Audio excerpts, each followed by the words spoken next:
We wanted to learn about baking. So we came to Morrison's to see the baker. Let's go. Hello. Hello. Hiya, how are you?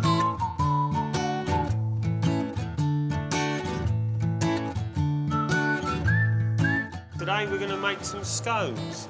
We use the specification sheet to show us exactly what ingredients go in there.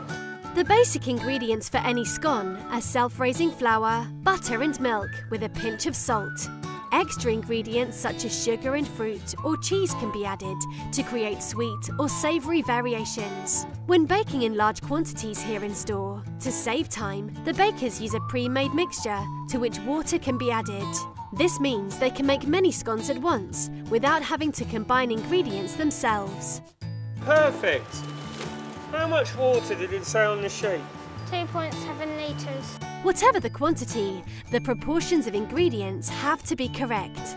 The baker measures everything accurately so that the mixture is the right consistency or texture. Like the bakers here in store, when you make scones, you should add the basic dry ingredients first, followed by the butter. Mix the butter into the flour until all the pieces are coated. Then rub in using your fingertips until the mixture resembles fine breadcrumbs. To rub in means to distribute the fat used in the recipe into the flour evenly so that the flour is finely coated in butter. This gives the scones a light texture when cooked. Butter shortens the gluten strands to make tender dough. It coats the strands so they can't stick together to form long strands like you get in bread. The key is to work the butter into the flour in the right way to get structure and tenderness at the same time. Next, you will pour in the milk and mix everything together to make soft dough. The dough should be reasonably dense, firm, and only a little sticky on the outside, a bit like modelling clay. With a scone mix, you don't want to over-mix it because you want to keep a lot of air in there and you don't want to overdevelop the gluten. That's why it's only a short mix. Right, can you see it starting to come together? Oh yeah.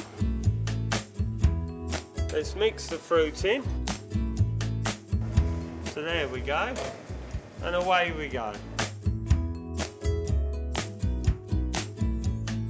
We need to put a little flour on, just so it doesn't stick. That'll do nicely. And now we'll go and get our dough.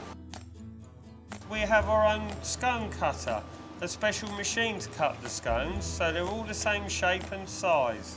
This is our cutter, so we need to put a little bit of flour on the top.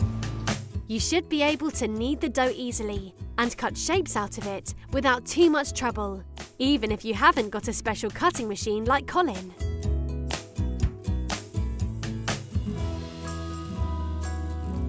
You can press or roll out to 1.5 centimetre thickness and cut into rounds with a 6 centimetre pastry cutter or something similar in size. Don't forget to gather up the scraps of dough, knead briefly, roll out again to cut out further scones so you're not wasting lots of dough. You might want to brush the tops of savoury scones with milk and dip them in a little more grated cheese before baking. We evenly space these out because they're made with self-raising flour and they need space to grow. We use an egg-based glaze, and as you can see, I'm just painting them nicely so they get a nice finish to them. Right, that's the last one. Now off to the oven.